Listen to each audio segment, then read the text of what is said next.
आप सभी को नमस्कार। यूपी कांस्टेबल भर्ती 2019 का 28 जनवरी 2019 की फर्स्ट शिफ्ट में जो पेपर हुआ था उसमें आए हुए मैथ के सभी प्रश्नों को इस वीडियो में सॉल्व करेंगे। चलिए देखते हैं प्रश्न नंबर एक।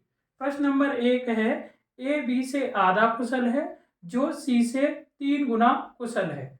वे तीनों मिलकर एक काम को कितने दिनों में पूरा कर सकेंगे यदि बी अकेले यह काम 6 दिनों में पूरा कर सकता है। तो पहले हम क्या करेंगे, ए बी सी की कार्य क्षमताओं का अनुपात बनाएंगे। ए बी और सी की कार्य क्षमताओं का अनुपात बनाएंगे। ए बी का है आधा कुशल है, मतलब ए बी का आधा कार्य करता है। बी सी से है 3 गुना कार्य करता है सी द्वारा किए हुए कार्य का। तो सी मैंने माना एक कार्य करेगा, तो बी है इसका 3 गुना कार्य करेगा, कितना 3 कार्य करेगा। और ए है बी का आधा कार्य करता है, 3 का आधा कितना हो जाएगा है 1.5। ये इनकी है क्षमता का रेशियो आ गया, एफिशिएंसी का रेशियो आ गया। ये तीनों के है कार्य क्षमता का रेशियो आ गया, एक दिन का कार्य आ गया। बी इस कार्य को पूरे कार्य को है 6 दिन में समाप्त कर देता है। इसका मतलब ये है कि कार्य कितना होगा, बी एक दिन में 3 कार्य करता है और 6 दिन में कार्य समाप्त कर देता है। तो कार्य है वो 18 कार्य है। अब इस 18 कार्य को ये तीनों मिलके करेंगे। 18 कार्य अगर तीनों एक साथ कार्य करते हैं तो एक दिन में है कितना कार्य करेंगे, 1 और 3 4, 4 और ये है 1.5 5.5। एक दिन में ये जो कार्य करेंगे वो 5.5 कार्य करेंगे। दशमलव हटाओगे ये 0 लग जाएगा, 5 से डिवाइड करोगे है 11 और 5 का भाग इसमें दोगे तो 5 तिया 15 और 5 छिक्के 30। 11 का भाग आप 36 में दोगे, 11 तिया 33, दशमलव लगाएंगे है 3 बचेगा 30 हो जाएगा। 11 दूनी 22, 8 बचेगा, 11 सत्ते 77। तो तीनों मिलके है इस कार्य को 3.27 दिन में पूरा करें। प्रश्न नंबर है एक का जो उत्तर होगा वो ऑप्शन नंबर बी सही होगा, 3.27 दिन में ये पूरा कार्य करेंगे। चलिए देखते हैं अगला प्रश्न, प्रश्न नंबर 2। प्रश्न नंबर 2 है, एक्स ने 8 घंटे में 75 किलोमीटर की दूरी तय की।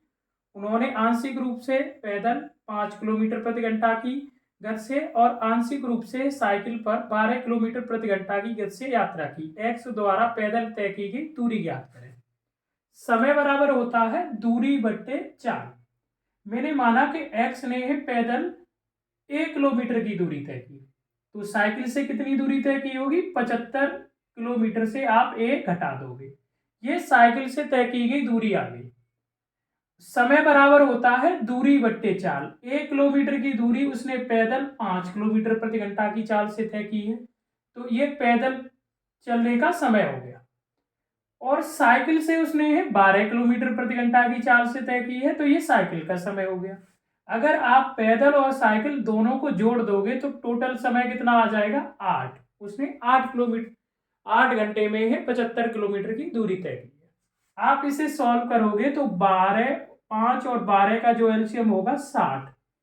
60 में 5 का भाग देंगे तो 12 बार जाएगा, 12 का ए में गुणा करेंगे तो 12 हो जाएगा, प्लस 12 का भाग 60 में देंगे, 5 बार जाएगा, 5 का 75 में गुणा करेंगे 375, माइनस 5 का ए में गुणा करेंगे तो ये ए आ जाएगा, बराबर कितना होगा 8।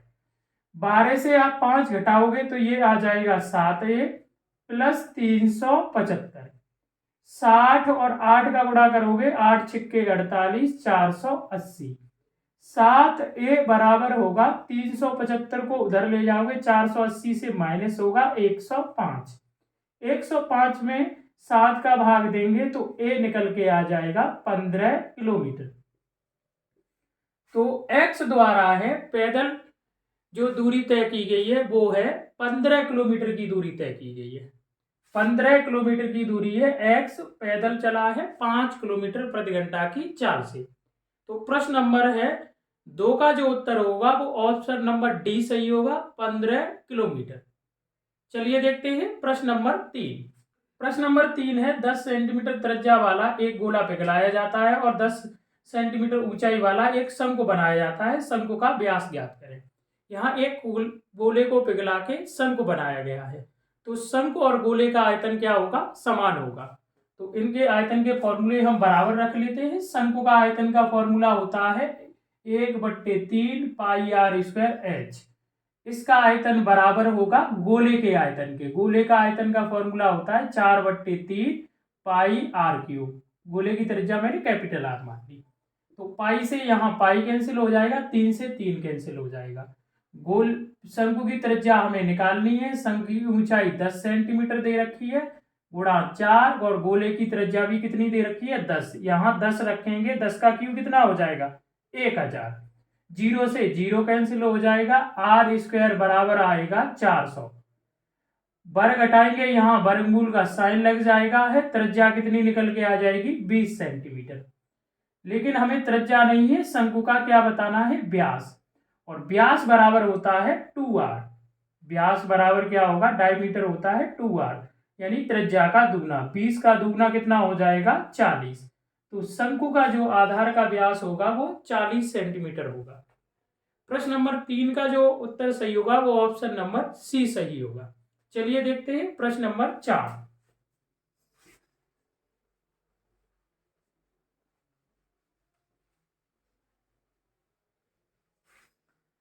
प्रश्न नंबर 4 है, एक सेट में 3 से शुरू होने वाले लगातार 5 पूर्णांक होते हैं। यदि सेट में से सबसे बड़ा पूर्णांक हटा दिया जाए तो उस सेट में औसत कितने प्रतिशत की कमी होती है।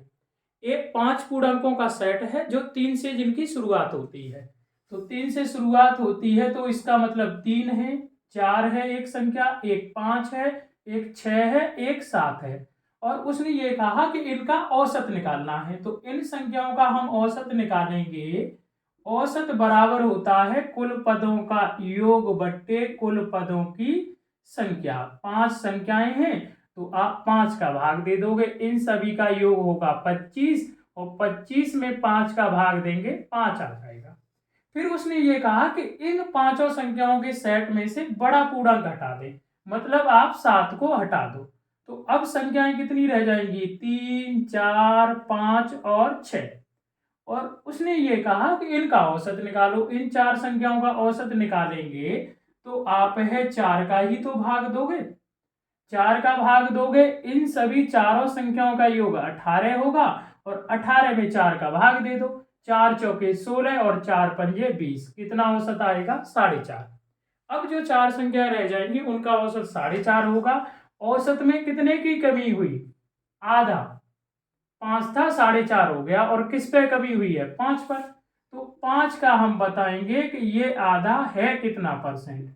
ऊपर आधा रखेंगे, नीचे 5 रखेंगे, ये साधारण भिन्न बन गया। परसेंटेज चेंज करेंगे, 100 का गुणा कर देंगे। 5 से ये 5 कैंसिल हो जाएगा, और दशमलव से ये 0। तो कितना परसेंट आएगा, 10%। औसत में जो कमी होगी वो कितने की होगी, 10% की कमी होगी। प्रश्न नंबर 4 का जो उत्तर होगा वो ऑप्शन नंबर बी सही होगा, 10%।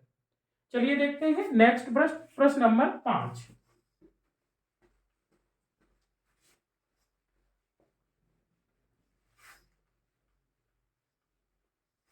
प्रश्न नंबर 5 है, निम्नलिखित में से कौन सा न्यूनतम 2 पूर्णांकों का योग है जिसका गुणनफल 64 है। ऑप्शन आपके सामने है। उसने ये कहा है कि निम्नलिखित में से कौन सा है वो न्यूनतम यानी छोटी से छोटी संख्याओं का योग है जिनका गुणनफल कितना है, 64। तो अगर आप देखना तो 64 क्या है, 32 और 2 का भी गुणनफल है। लेकिन 32 न्यूनतम नहीं है, एक बड़ी संख्या है। अगर हम थोड़ा नीचे अगर और आए तो 64 4 और 16 का भी गुणनफल है। लेकिन 4 छोटी संख्या है, 16 बड़ी संख्या है। अब उससे भी अगर छोटे गुणनखंड देखें तो वो क्या हो जाएंगे, 8 और 8। 8 अट्ठे कितना होता है, 64। 8 भी एक छोटी संख्या है और दूसरी 8 भी एक छोटी संख्या है, यानी कि ये न्यूनतम संख्याएं हैं। अब इनसे छोटे आपके 64 के फैक्टर नहीं हो सकते। तो ये दोनों जब न्यूनतम संख्याएं हैं तो इनका योग क्या होगा, 8 और 8 16। इन दोनों न्यूनतम पूर्णांकों का योग क्या होगा, 16। देखो 16 और 4 नहीं होगा, 20 नहीं उत्तर होगा, क्योंकि 16 बड़ी एक संख्या है और 8 और 8 उसने न्यूनतम पूछा है, तो छोटी से छोटी संख्याएं क्या होगी, 8 और 8 16। चलिए देखते हैं प्रश्न नंबर 6। तो इस प्रश्न का जो उत्तर होगा वो होगा 16, ऑप्शन नंबर डी, प्रश्न नंबर 5 का। प्रश्न नंबर 6 है, वह छोटी से छोटी संख्या ज्ञात करें जिसके द्वारा 1200 को एक पूर्ण वर्ग बनाने के लिए गुणा किया जाना चाहिए। ये वर्गमूल घनमूल का प्रश्न है, तो ये गुणनखंड विधि से आप करोगे।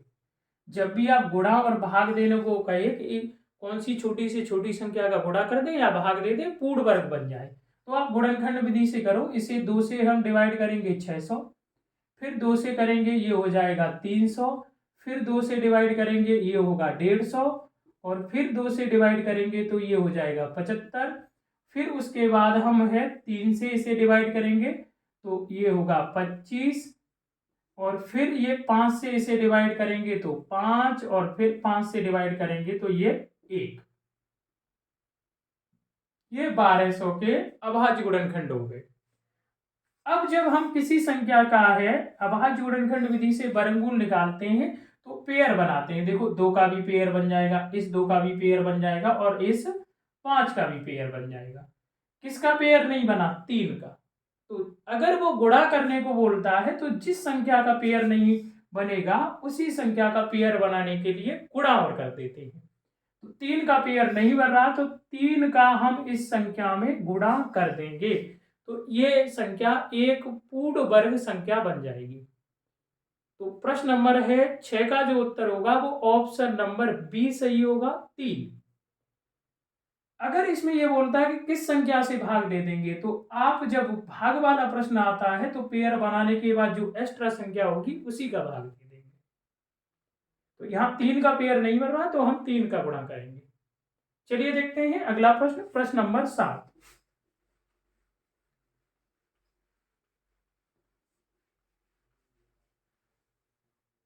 प्रश्न नंबर 7 है, ये रूट का प्रश्न है। उसने ये दे रखा है, उसने दे रखा है 3 प्लस रूट में है 27 प्लस 73 प्लस 64, 73 प्लस 64। तो इस टाइप के प्रश्नों को ये है घातांक आईडी का है प्रश्न बन जाता है। इसे हम है पीछे से सॉल्व करते हैं। 64 का हम वर्गमूल निकालेंगे तो कितना आएगा है 8। 8 को आप 73 में जोड़ोगे कितना हो जाएगा 81, यानी कि इसे अगर आप सॉल्व करोगे इस टोटल को तो ये जो होगा वो होगा 81। अब 81 81 का आप वर्गमूल लोगे तो आप ये बताना 3 प्लस 27 कितना हो जाएगा, 81 का वर्गमूल 9, और 27 और आप 9 को जोड़ोगे तो होगा 36, और 36 हो जाएगा, और 36 का आप वर्गमूल लोगे तो कितना होगा 6, और 6 और 3 को आप ऐड करोगे वो होगा 9, और 9 का वर्गमूल कितना आ जाएगा 3। तो प्रश्न नंबर 7 का जो उत्तर होगा वो ऑप्शन नंबर सी सही होगा, 3। इस प्रश्न को हम पीछे से सॉल्व करते हैं। 64 का वर्गमूल 8, 8 को आप 73 में जोड़ोगे 81, 81 का वर्गमूल 9, 9 को आप 27 में जोड़ोगे 36, और 36 का वर्गमूल 6, 6 को आप 3 में जोड़ोगे 9, 9 का वर्गमूल कितना आ जाएगा 3। प्रश्न नंबर 7 का जो उत्तर होगा ऑप्शन नंबर सी सही होगा, 3। चलिए देखते हैं अगला प्रश्न, प्रश्न नंबर 8।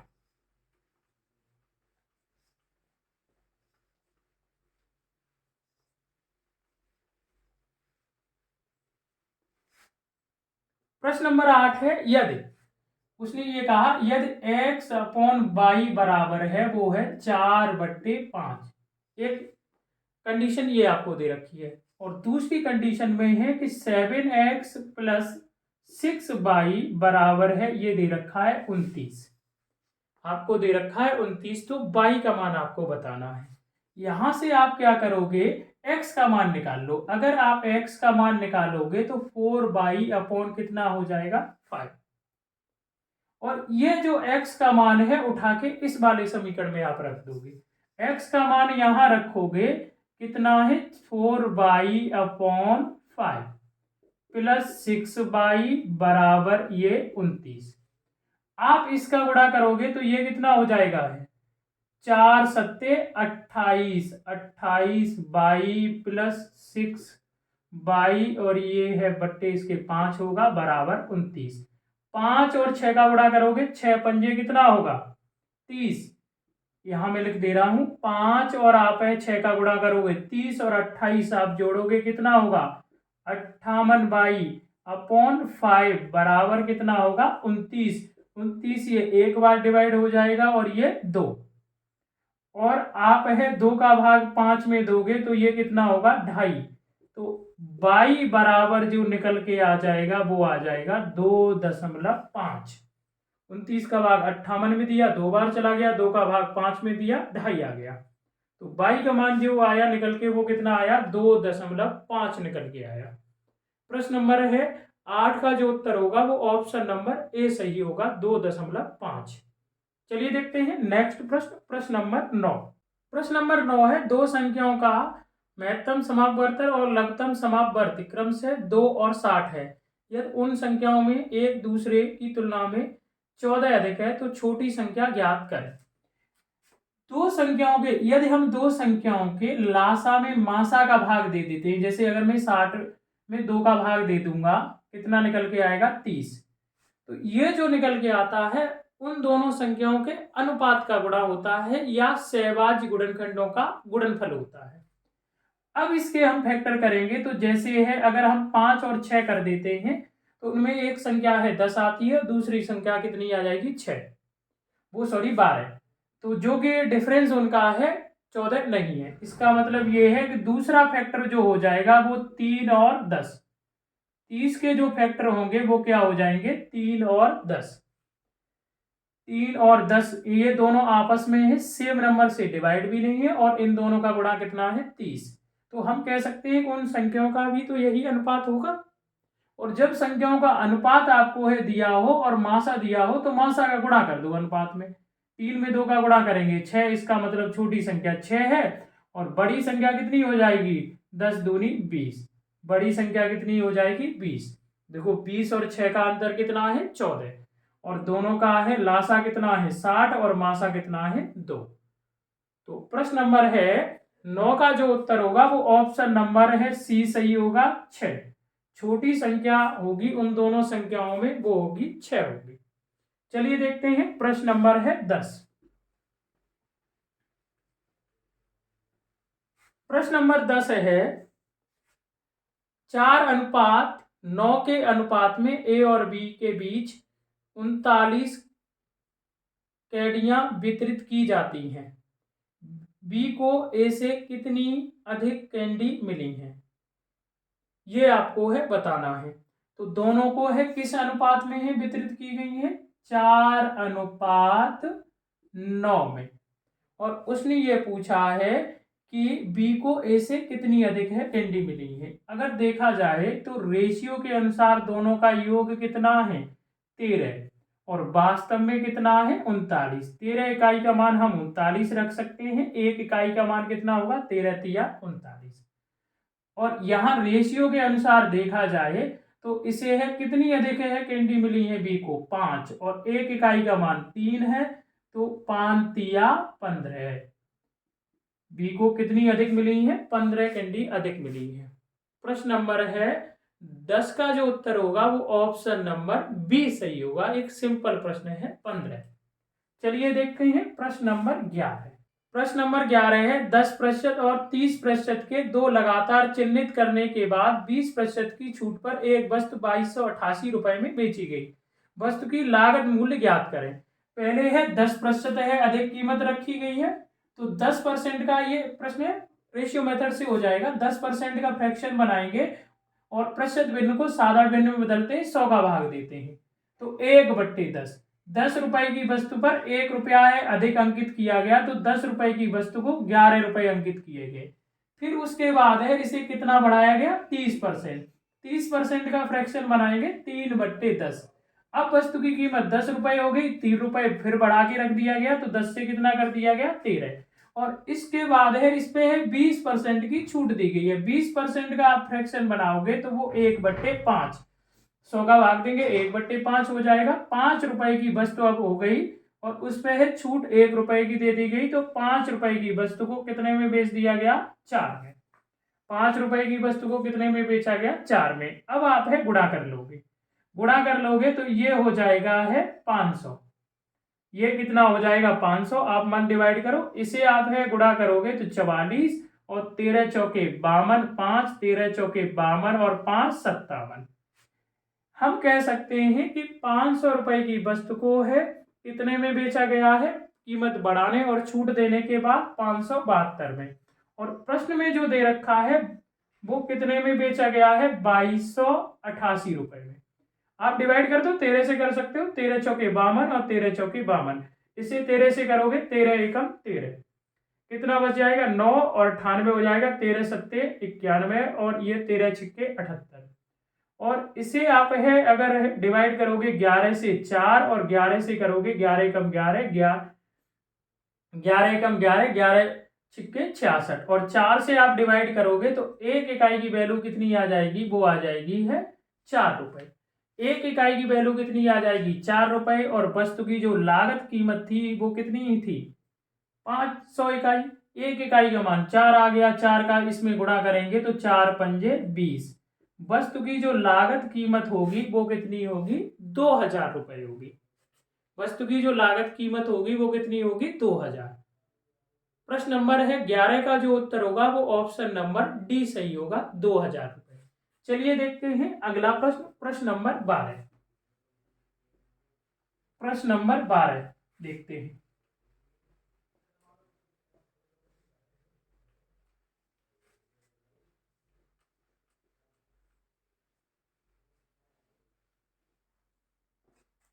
प्रश्न नंबर 12 है, कपड़े का एक टुकड़ा 600 रुपए में खरीदा गया। सिलाई शुल्क के रूप में 40 रुपए देने के बाद 12% का लाभ पाने के लिए इसे किस कीमत पर बेचा जाना चाहिए? तो कपड़े का है जो क्रय मूल्य हो जाएगा वो कितना होगा? 600 प्लस 40। कपड़े का जो कॉस्ट प्राइस हो जाएगा वो 640 हो जाएगा, क्योंकि 600 रुपए का कपड़ा खरीदा गया और 40 रुपए उसकी सिलाई दी गई। तो जब भी किसी वस्तु की मरम्मत या परिवहन पर जो रुपए खर्च करते हैं तो वो उसके कॉस्ट प्राइस में ही जोड़ देते हैं। अब इसे उस पे है कितने परसेंट का है प्रॉफिट चाहिए? वो चाहिए है 12.5% का प्रॉफिट चाहिए। तो 640 रुपए पर उसके 12.5% का है प्रॉफिट चाहिए। और वस्तु का आपको क्या बताना है? सेलिंग प्राइस बताना है। 640 का अगर 12% हम निकालेंगे तो 0 से ये दशमलव का कैंसिल, 25 से ये 5 और 25 चौके 100। 4 का भाग आप 64 में दोगे 16 बार चला जाएगा। तो कितने रुपए प्रॉफिट में बेचा जाएगा? 16 पंजे 80 रुपए, क्योंकि 640 रुपए पर ही तो 12.5% का प्रॉफिट चाहिए। तो 640 का हमने 12.5% निकाल लिया, 80 रुपए का प्रॉफिट चाहिए। तो अब आपके पास लाभ आ गया। और विक्रय मूल्य क्या होता है? क्रय मूल्य प्लस लाभ। 640 रुपए की वस्तु को 80 रुपए लाभ से बेचा जाएगा। तो जो वस्तु की जो कीमत होगी वो हो जाएगी 720 रुपए। कितनी हो जाएगी? 720 रुपए हो जाएगी। 640 और 80 को आप जोड़ दोगे, कितनी हो जाएगी? 720 रुपए। प्रश्न नंबर 12 का जो ऑप्शन सही होगा वो ऑप्शन नंबर डी सही होगा, 720 रुपए। चलिए देखते हैं अगला प्रश्न, प्रश्न नंबर 13। प्रश्न नंबर 13 है, एक वस्तु 2500 रुपए में खरीदी गई। प्रश्न नंबर 13 है, एक वस्तु 2500 रुपए में खरीदी गई। दुकानदार इसकी अंकित कीमत पर 12% की छूट की अनुमति देता है और फिर भी 10% का लाभ प्राप्त करता है। वस्तु का अंकित कीमत ज्ञात करें। वस्तु का क्रय मूल्य 2500 रुपए दे रखा है, वह दुकानदार 2500 रुपए में लेके आया। उसने है उसकी है जो भी अंकित कीमत थी उस पे है 12% की छूट दी और उसके बाद भी उसे 10% का लाभ हुआ। तो एक फॉर्मूला है सीपी और एमपी के रेशियो का। CP/MP बराबर होता है 100 माइनस छूट प्रतिशत बट्टे 100 प्लस प्रॉफिट परसेंट। इस फॉर्मूले में सभी वैल्यू रख देंगे। क्रय मूल्य हमें वस्तु का दे रखा है, वो दे रखा है 2500 रुपए। अंकित मूल्य हमें बताना है और छूट 12% की दी गई है, यहाँ 12 रखेंगे, 100 से घटाएंगे तो कितना आ जाएगा 88%। और 10% का प्रॉफिट हुआ है, यहाँ रखेंगे 110% हो जाएगा। अब आप इसे सॉल्व करोगे तो ये आप 11 से डिवाइड करोगे तो ये हो जाएगा है, या 22 से डिवाइड कर दो, 22 से भी कर सकते हो। 22 का भाग दोगे, 22 चौके 88 और 22 पंजे 110। 4 का भाग इसमें आप दोगे, 4 छिक्के 24, 4 दूनी 8, 4 पंजे 20। ये एक बार हो जाएगा, क्रॉस कर दो। MP का इधर गुणा होगा तो ये MP हो जाएगा और 625 और 5 का गुणा होगा तो 625 और 5 का जो गुणा होगा वो 3125 हो जाएगा। 625 और 5 का गुणा 3125। वस्तु की जो है अंकित मूल्य होगा, MP होगा, वो होगा 3125 रुपए। प्रश्न नंबर 13 का जो उत्तर सही होगा वो ऑप्शन नंबर ए सही होगा। चलिए देखते हैं, प्रश्न नंबर है 14। प्रश्न नंबर 14 है, 4% प्रति वर्ष की साधारण ब्याज प्रणाली के तहत कितने वर्ष में 1500 रुपए दुगने हो जाएंगे। दुगने मतलब मिश्र धन की बात कर रहा है वो। 1500 रुपए मूलधन आपको दे रखा है और उसने कहा कि ये कितने समय में दुगने हो जाएंगे। अमाउंट उसने बता दिया, 1500 का दुगना कितना होगा 3000। उसने ये कहा है कि 1500 रुपए कितने समय में 3000 हो जाएंगे, दुगने की बोल रहा है।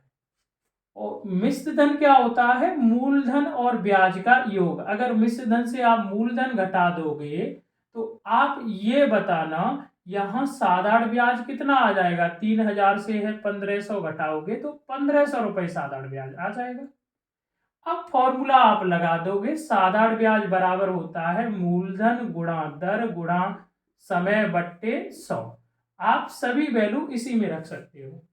ये फॉर्मूला तब उस प्रश्न में लगाते हैं जिसमें इस फॉर्मूले में कितनी वैल्यू है, 4, 3 वैल्यू दे रखी हूँ। जैसे इस देखा जाए तो साधारण ब्याज आपको 1500 दिया है, मूलधन भी आपको 1500 दिया है, दर आपको दे रखी है 4% और समय आपको बताना है, बट्टे कितना हो जाएगा 100। अब आप इसे सॉल्व करोगे, 1500 से 1500 कैंसिल हो जाएगा है, 4 से आप डिवाइड करोगे, ये कितना होगा 25। तो टाइम जो निकल के आ जाएगा वो निकल के आ जाएगा 25 वर्ष निकल के आ जाएगा। कितना निकल के आएगा 25 वर्ष। 1500 रुपए 25 वर्ष में 4% इधर से दुगने हो जाएंगे, 3000 हो जाएंगे। एक सिंपल सा है, साधारण ब्याज का प्रश्न था।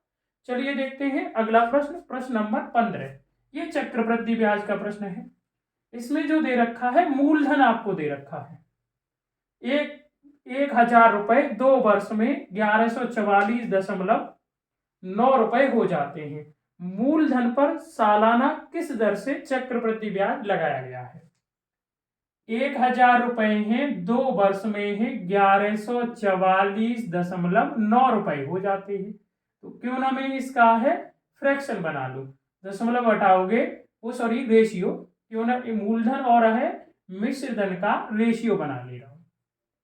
तो दशमलव हटाओगे इधर क्या है 0 बढ़ जाएगी, तो आपका रेशियो मूलधन और मिश्र धन का हो गया, वो हो गया 11,449। यहां ये 1000 रुपए है 2 वर्ष में, कितने वर्ष में 2 वर्ष में है 1144.9 रुपए हुए। तो आप क्या करोगे कि जब आपको मूलधन और मिश्र धन का रेशियो दे रखा हो और दर आपको निकालनी है, 2 वर्ष का टाइम है, रेशियो बनाने के बाद आप वर्गमूल ले दोगे, 1 वर्ष का रेशियो आपको मिल जाएगा, आप दर बता दोगे। अगर 3 वर्ष का टाइम होता तो हम यहाँ घनमूल लेते। 10,000 का वर्गमूल कितना होगा 100, 11,449 है, इसका वर्गमूल होगा 107, 107 का वर्ग है। अब हमने देखा कि 100 रुपए एक वर्ष में है, 107 हो गए, तो कितना ब्याज मिला? 7 रुपए ब्याज मिला और 100 रुपए पर मिला। तो दर क्या होती है? किसी भी मूलधन पर एक वर्ष में मिलने वाला ब्याज। 100 रुपए पर 7 रुपए मिला है, और जब दर हम निकालते हैं, हर में है मूलधन रखेंगे, अंश में एक वर्ष का ब्याज और 100 का गुणा कर देंगे। तो कितने परसेंट दर निकल के आ गई? वो निकल के आ गई 7%। और वैसे भी ये 100 रुपए पे है, 7 रुपए एक साल में ब्याज मिल रहा है, तो 7% ब्याज हो गया, परसेंटेज निकालने की आवश्यकता नहीं पड़ेगी। प्रश्न नंबर 15 का जो उत्तर होगा वो ऑप्शन नंबर बी सही होगा, 7%। समझ आया होगा। चलिए देखते हैं अगला प्रश्न, प्रश्न नंबर 16।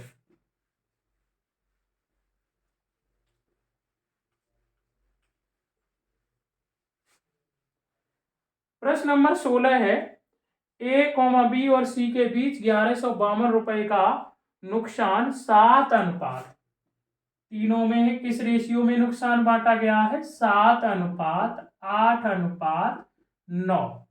7 अनुपात 8 अनुपात 9 के अनुपात में विभाजित होना चाहिए। तो ए का हिस्सा क्या है? ए का हिस्सा क्या है? अगर हम इन सभी को जोड़ दें तो ये जो टोटल योग होगा वो 15 और ये 24। रेशियो के अनुसार टोटल 24 रुपए का नुकसान हुआ है, लेकिन प्रश्न में है 1152। एक इकाई का मान आप निकाल लोगे, 12 दूनी 24, और ये 12 निम्मा होगा 108, 7 बचेगा, 12 छक्के 72, 2 से आप डिवाइड करोगे, एक इकाई का मान आ जाएगा 48 रुपए। उसने ए को है कितना है हिस्सा होगा वो बताना है, तो 48 का गुणा 7 में कर देंगे। 48 का गुणा करेंगे 7 में, तो 7 8 56 5 7 चौके 28 और 5 कितना हो जाएगा? 33। 336 रुपए ए का हिस्सा होगा। उसमें ए का हिस्सा कितना होगा? 336 रुपए। प्रश्न नंबर 16 का जो उत्तर होगा वो ऑप्शन नंबर ए सही होगा, 336 रुपए। चलिए देखते हैं अगला प्रश्न, प्रश्न नंबर 17। प्रश्न नंबर 17 है, ए, बी तथा सी ने 50,000 रुपए का कारोबार प्रारंभ किया। बी ने सी की तुलना में 6,000 रुपए अधिक दिए तथा ए ने बी की तुलना में 2,000 रुपए अधिक दिए। यदि कुल लाभ 10,000 रुपए था तो लाभ में ए का हिस्सा क्या होगा? तो जब भी कोई व्यक्ति व्यापार प्रारंभ करते हैं और समान समय के लिए अपनी राशि लगाते हैं, तो जिस अनुपात में उन्होंने अपनी पूंजी लगाई है उसी अनुपात में लाभ बांटा जाता है। पहले हमें इस प्रश्न में ए, बी, सी ने कितने रुपए लगाए हैं वो पता करें। ए, बी और सी।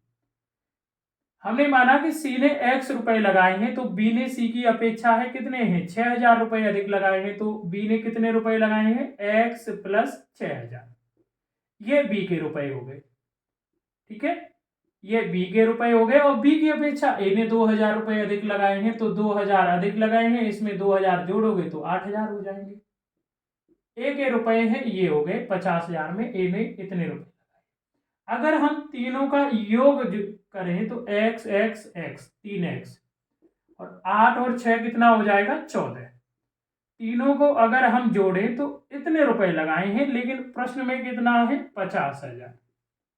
14,000 को उधर ले जाएंगे तो है माइनस हो जाएगा, कितना होगा? 36,000। 3 से आप डिवाइड करोगे, x का मान जो निकल के आ जाएगा वो निकल के आ जाएगा 12। तो हम कह सकते हैं कि ए, बी और सी ने 12,000 रुपए लगाए हैं, और बी ने जो रुपए लगाए हैं यहाँ 12 रखोगे, 6 जोड़ दोगे, कितना हो जाएगा? 18,000 रुपए, और यहाँ 12 रखोगे, 8 जुड़ जाएंगे, तो ए ने जो रुपए लगाए हैं वो 20,000 रुपए लगाए। 3 जीरो से आप है डिवाइड कर सकते हो ये, फिर उसके बाद है 2 से आप डिवाइड कर दोगे, ये 10 आ जाएगा, 2 से करोगे ये 9 आ जाएगा, और 2 से करोगे ये 6। कुल लाभ देखा जाए तो ये होगा 25, और प्रश्न में कितना दे रखा है? 10,000 रुपए। 10,000 रुपए दे रखा है, एक इकाई की मान कितना आ जाएगा? 400। उसने पूछा है कि ए को कितना मिला हिस्सा, तो 10 इकाई है, एक इकाई का मान 400 आ गया, 10 में आप गुणा करोगे तो कितना आ जाएगा? 4,000। ए ने जो रुपए वो लाभ के रुपए ए को 10,000 में से मिलेंगे, वो रुपए कितने मिलेंगे 4,000। बी के पूछता रुपए तो आप है 4 का है गुणा 9 में कर देते 3600 रुपए मिलेंगे बी को। अगर सी के पूछता तो 400 का है गुणा 6 में कर देते 2400 रुपए मिलेंगे। प्रश्न नंबर है 17 का जो उत्तर होगा वो ऑप्शन नंबर डी सही होगा। 4,000 रुपए का हिस्सा होगा 10,000 रुपए के लाभ। पहले हमने ये पूंजियां निकाली, फिर पूंजियों का रेशियो बनाया और इसी रेशियो में ये लाभ बांटा जाएगा, ये प्रॉफिट का रेशियो आ गया और एक इकाई की वैल्यू निकाली, फिर ए में गुणा कर दिया। चलिए देखते हैं अगला प्रश्न, प्रश्न नंबर 18।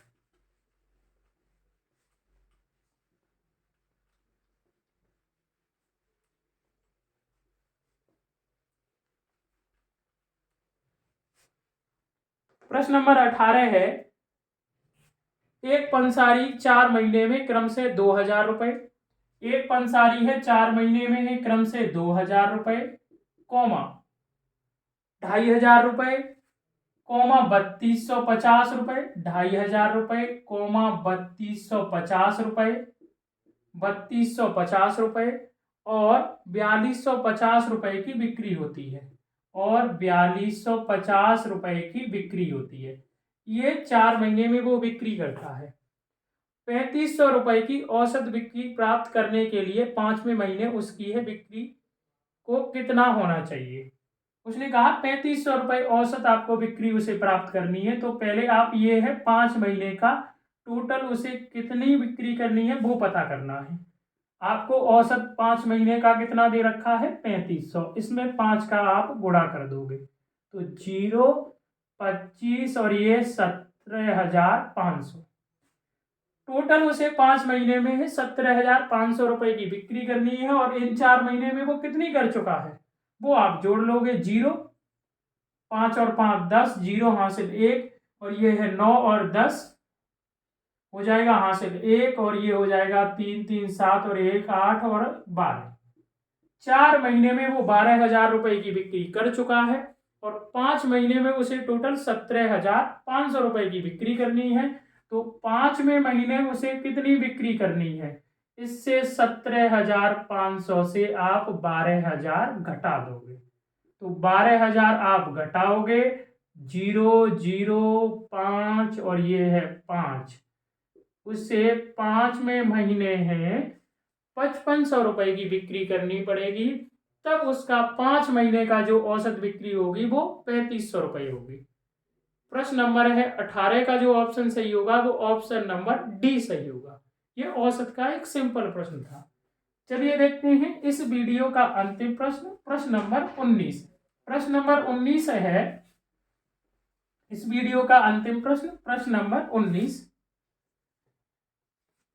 टाइम एंड वर्क का प्रश्न है कि बी और सी एक काम को 40 दिनों में पूरा कर सकते हैं। बी और सी है एक काम को कितने दिनों में पूरा कर सकते हैं 40 दिनों में, दोनों मिलकर। जबकि ए कोमा बी और सी वह काम 20 दिनों में पूरा कर सकते हैं। अगर ये तीनों मिल जाए ए प्लस बी प्लस सी, तो इस काम को है वो 20 दिनों में पूरा कर देते हैं। कितने दिनों में कर देते हैं 20 दिनों में। ए अकेले वह काम कितने दिनों में पूरा कर सकता है। ए का अकेले कितने दिन में पूरा करेगा वो पूछा है। एक काम बी और सी मिलके करें तो वो 40 दिन में कर लेते हैं, तीनों मिलके करें तो 20 दिन में कर लेते हैं। ए अकेले कितने दिन में करेगा ये बताना है, तो हम कार्य मानेंगे और कार्य है इन दिए गए समय का लासा। 40 और 20 का लासा कितना हो जाएगा 40। 40 कार्य है, ये दोनों 40 दिन में करते हैं तो एक दिन में कितना कार्य करेंगे 1। 40 कार्य है, तीनों मिल जाए हैं 20 दिन में कर देते हैं, 20 का भाग देंगे एक दिन में कितना कार्य करेंगे 2। अब हमें जो बताना है वो ए कितने दिन में करेगा, तो ए की एफिशिएंसी भी तो निकालेंगे। तीनों का एक दिन का कार्य कितना है 2 और बी और सी का है कार्य कितना है एक दिन का 1, तो तीनों के कार्य से एक बी और सी का कार्य घटा देंगे तो ए का कार्य निकल के आ जाएगा। ए एक दिन में कितना कार्य करेगा 1 कार्य करेगा और ए 40 कार्य को है कितने दिन में समाप्त कर देगा, भाग दे देंगे कितने दिन में समाप्त कर देगा 40 दिन में। ए 40 कार्य को कितने दिन में समाप्त करेगा 40 दिन में समाप्त करेगा। प्रश्न नंबर है 19 का जो ऑप्शन सही होगा वो ऑप्शन नंबर डी सही होगा। सभी प्रश्न आपको समझ में आए होंगे। धन्यवाद, मिलते हैं अगली वीडियो में।